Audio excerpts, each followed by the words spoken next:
It happened yesterday, and I wasn't able to talk about it, is, it was a bummer. I was bummed out about it. Like, as it was all unfolding, I was driving to once-in-a-lifetime event while it was all taking place on our phones, and we're all learning about it. It's like, man, I feel like I'm a pretty good person to maybe chit-chat about at least the poker side of this entire thing, because poker is a huge part of my story.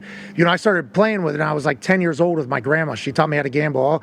All my brother and then my cousins and everything, they enjoyed different styles of games than I did. It was a little bit different. So my grandma literally taught me how to gamble and play poker as a 10-year-old. So I feel like I've been, in that world more than maybe just the average person that's speaking on a microphone. Not saying that I'm a professional or anything, but just the poker world, the cards community, I am very proud to be a part of, and I love cards. And anytime you got somebody scamming the card community, that is obviously disgusting. So I think that's a horrible situation that I cannot wait to chat more about here in a second. But this whole co-conspirator alongside NBA players thing that's also happening at the same exact time that FBI Director Kash Patel put up, it feels like we're just very early in this entire thing. And then you hear about what the lawyer was saying about Terry or whoever was at the hotel and wanted them to do a perp walk and everything. It's like Kash, I feel like, and maybe the FBI understands that sports gambling is becoming a much, much, much, much bigger part of our society. And I see everybody talking about how can anybody on TV talk about it whenever they're taking money from sports books and things like that. And I'm going to say this, we took and got paid a lot of money from a sports book in FanDuel. So I would like to say this is potentially coming from a part of the problem.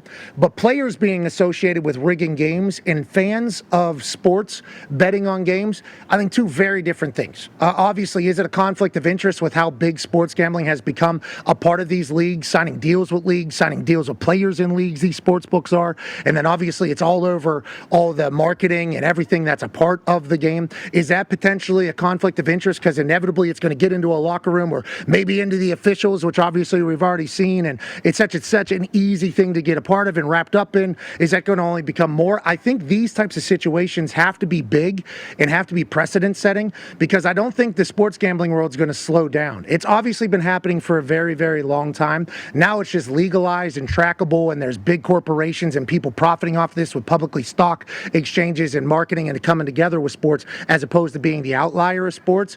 So I think the athletes have to remember that you can't give up the integrity of the game. It ruins it for everybody. So I think that's why they're making it such a big deal. Now, is it becoming easier and easier to potentially rig some of these prop bets? Certainly. And are these co-conspirators that were up there with Jonte Porter and now also being linked to Terry Rozier, how many people have they just went and talked to and said, like, hey, I can get this. All you got to do is just, we need under 3 threes tonight. Can you just maybe go get a layup, maybe get a mid-range, maybe put your foot on the line? We got an extra $150,000 for you. And then these co-conspirators all kind of bank off the back end of it.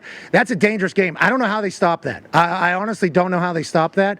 And I hope the only way that you stop it is you scare the living shit out of all the other players, not only in basketball, in all the other sports, because they haven't even ventured into the other sports that this is potentially happening in as well, let alone how many different groups of co-conspirators have their hands into different athletes, college, you name it. I mean, it is obviously a huge thing, a spiraling web if it really was to become that.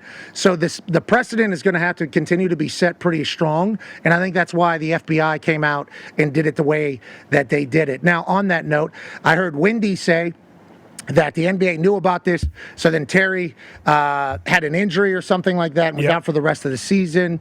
And then I heard Shams last night on Inside the NBA. Shout out to Ernie Johnson, Chuck the Jet, and Shaq for having Shams on last night on Inside the NBA. And basically he said that they don't have the ability to get warrants, or it's out of their jurisdiction to be able to pull like evidence or go interview people. So what the NBA could only get was what they could get. The FBI was obviously able to get a lot more, which led to these arrests. So there's an entire who knew what at what time, and how many others do we know about until it's publicly kind of exposed? We have no idea. But now let's go to the poker game thing, because that's also getting tied in with the co-conspirators being a part of that as well. And that's Portland and then Charlotte and Miami. That's really far away. So let's assume that these co-conspirators potentially have a little bit of range. The poker game's crazy just because of how many different stories have come from the allegations of a mafia-run poker game.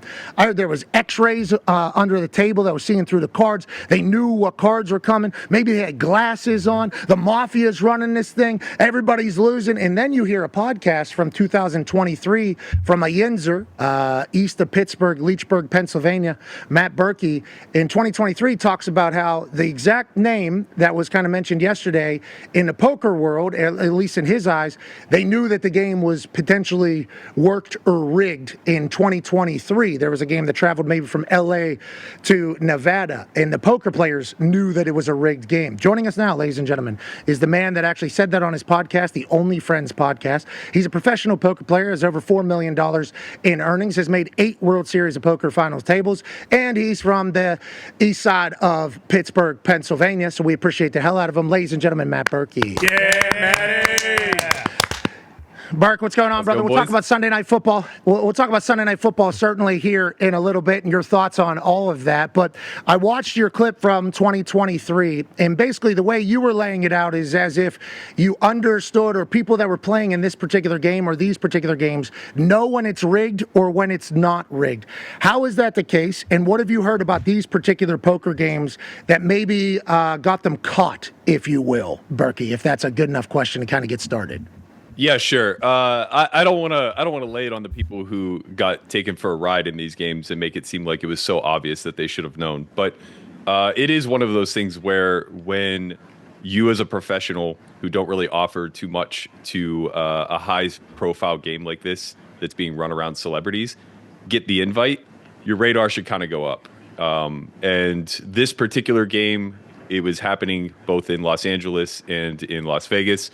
I had gotten multiple invites, as well as a lot of friends who don't really have access to these sort of private games. And it just seemed quite suspicious to me. So I was lucky enough to pass. I had a lot of friends who lost, hundreds of thousands of dollars in these games just with the opportunity to play with a few celebrities. But yeah, once you get outside of the casino, the rules get bent quite a bit. Okay, on that note, how many of these types of games are happening? Because obviously it says a mafia-run poker game. A lot of these games are illegal in themselves, right? Because they're obviously taxes and being held with no regulatory sanctions, anything like that. And I'm not saying that it's somebody that's maybe played in a couple of these games, but this is very similar to and I don't want to go such like a harsh metaphor, but like a lot of people think that they can either sell fake drugs or beat up drug dealers because it's an illegal activity, so nobody's going to be able to turn them in. So it's like, if you do something wrong during an illegal activity, you really have nobody that's going to be able to turn you in because it's an illegal activity. The person would be ratting on themselves. How many of these maybe non-regulated illegal potential games happen? And whenever the mafia is thrown around, are they a part of a lot of these games throughout like the history of poker, maybe running these potential illegal operations that are taking place? Yeah, I mean, look, it's going to be an all cash business, right? And that kind of lends itself to organized crime in a certain way. But I don't want it to be overstated. Like, this is the majority of what's taking place in the poker community. It's unfortunate that when we get these big platforms, it's usually because there's a giant scandal or somebody's been cheated out of a lot of money. But the reality is, at the highest stake levels, games are private, period. That's just the nature of the beast. You want to be able to play with recreational players, and they want to be able to cherry pick the lineup. So if you want to be playing nosebleeds, then they're going to be privatized in some sort of capacity. Whether that's a house game or a casino game really dictates who you're catering to when it comes to the VIPs. Some people would prefer it in a more friendly environment where they can partake in extracurriculars, if you will. As far as like the mob's hand in it, I think it's one of those things where it's like you hear rumors, you always suspect, but this is the first actual like confirmation in my 22 years of playing that I've heard any real involvement there. Okay, now let's talk about cheating a little bit in these private games that are out of the casino. Obviously, casino a little bit more regulated. Obviously, they have a gaming license, everything like that. Dealers, professional dealers, you name it. Whenever you got these private games, you're walking in on trust, basically, that everything is on the up and up. Whenever the cheating happens or something like that, I heard stories. There's X-rays now in the tables. Did you know this was happening? There's X-rays going through the tables, and they're able to tell what cards around the corner. Did you know any of these things? And what is kind of your takeaway on what cheating does actually happen happen in these poker games or in poker games in general. Yeah, I think the X-ray thing was a bit of a misunderstanding or misrepresentation of what actually took place. Basically, the home games are ripe for cheating because the back of the house has access to everything. So you as the player, you're trusting fully in whoever is particularly running this. And this notion that absolute power corrupts absolutely is kind of where these things break down. The game runner is incentivized to make the most money. The game runner is incentivized to ensure that everybody is able to get paid and they're certain to get stiffed.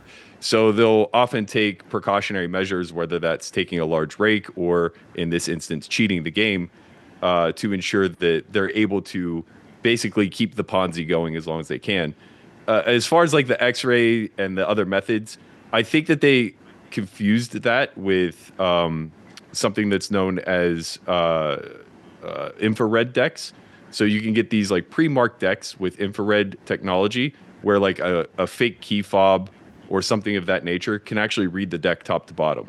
And if you have somebody in the back of the house who's able to get decks into the game, then of course it's going to be very easy to rig the game. They also used invisible ink with contact lenses, but to kind of to make people at ease a little bit more, these methods are very complicated. You could never do this in a casino, or at least be incredibly difficult. You need a middleman who's able to get the decks into the game, who's able to orchestrate the entire thing. And that's kind of the issue with these unregulated games, is that you're dealing with an environment where all your trust is solely in the person who is incentivized to make the most money. Hand in the cookie jar. Let's make sure we all get equal amounts of cookies. That's an interesting dilemma for humans since the beginning of time, let alone maybe a potential gambling community. Last question from me. How many of these games are taking place on a regular basis? Like, if you just had to give a projection. Like, I put this tweet out as soon as I heard about it, and obviously I grew up in the World Series of Poker era. I think you did as well, and we're in the Pittsburgh area. A lot of Italians, a lot of games. We did a lot of this. I assume that's where you started as well. I just want to make sure to reiterate that fact. That was not me. There's a lot of Pat McAfee out there. Now, there is a lot of those, but I played in a lot of games. Like, I've played in a lot of poker games, a lot of private games. Now this is a long time ago, long time ago. And I think statute of limitations is like 5 years or something, depending upon which year, whenever it comes to these things. So this was at least 5.2 years ago, 5.1 years ago. This was long time ago. These games are happening on a very regular basis, though. I think that is something that needs to be said as well. It's not like a majority of these games, to go back to your point. Card community, I think, does have morals. Like, I think we do have, like, unwritten rules in the card community, let alone at the level that you're at. Like, this is an abnormal thing, right? This is how people should be viewing this, as opposed to maybe a regular thing in the card world. Because this is kind of an attack on cards, brother. And I don't like that at all. Yeah. It's an attack on people who are willing to go to the ends of the earth to make a buck, I think. To your point, these games, they're happening coast to coast. They're not actually illegal to run or to play in, so you don't have to worry about your statute of limitation. They're illegal to take a rake. So if the house is profiting off of it, now you're stepping on the casino's toes, and that becomes the big issue. But yeah, I was in the basement of the steakhouse the same way that you were coming up, just playing a little 5-10 with a bunch of bookies, Blairville Johnny and, Mike the Greek, all flinging cards back and forth. And at the time I was 21. I was totally naive to everything, and I just went in there blindly trusting. Thank God those guys were on the up and up. Yeah, legit. Me too. I literally thought about my high school story when this whole thing made, and I walked down into a basement, literally, of like an Italian restaurant, and it's like, man, thank God those guys let me win. I guess like that was very. Imagine if they don't, like, on the way out, and I just don't go to the camp, my whole life changes. It's like I'm very appreciative of said Italian restaurant that took care of me there, and I'm very appreciative of cards as a whole. I hope people don't get scared to continue to play cards. Cards are great. Play euchre, obviously, out in Indiana a lot. Obviously, play rummy with the wife. Not scared to play a little tonk. Not scared to play a little 727. Not scared to play hold'em. You name it. Like, cards are good. It's good for community. It's good, everything like that. I hate that people are trying to scam the shit out of people at the highest level, and that's making national headlines. But people like you, Burke, will continue to carry the torch of good card playing, and we appreciate the hell out of you. Thank you, guys. All right, man. I hope you get every card. Ladies and gentlemen, Matt Berkey. Yay! Yeah, I thought that was just some information that people need to know because there was some crazy stuff. It was all kind of taking on a life of its own about what these card games were, what was happening. Yeah. I saw some people putting out graphics of these X-rays under the table. Oh, and yeah. It's like, oh my God! I mean, how could you know if anything was in there? So I appreciate him who lives in it literally every single day for the last 15 years talking about it. That's crazy, AJ. I'm a card person. You are as well. It's like this can't be like what people think cards are as a whole. You know what I I'd mean? imagine. I think we're giving people too much credit almost, thinking like there's these super complex situations going on all around the country where they're cheating everybody out of money. I don't think it's that rampant, but I mean, this is a giant case that the FBI came down on, so it's happening for sure. Yeah, like there's always been people that try to like, I'll tap the table when I have a diamond or a spade. Like there's always like table talk potentially set up options out of people. But I feel like that's a part of me trying to catch those people while playing. Like I got to know that these people were pretty. But whenever it's just like the Houston Astros, I guess. Technology. Whenever they go like, whenever you there's a line here. And then going that far is just not great. The fact that these guys with how much money that they have doing that, I don't get it. I don't know what the leverage. There had to be some sort of leverage on these guys. Definitely. Yes. You know.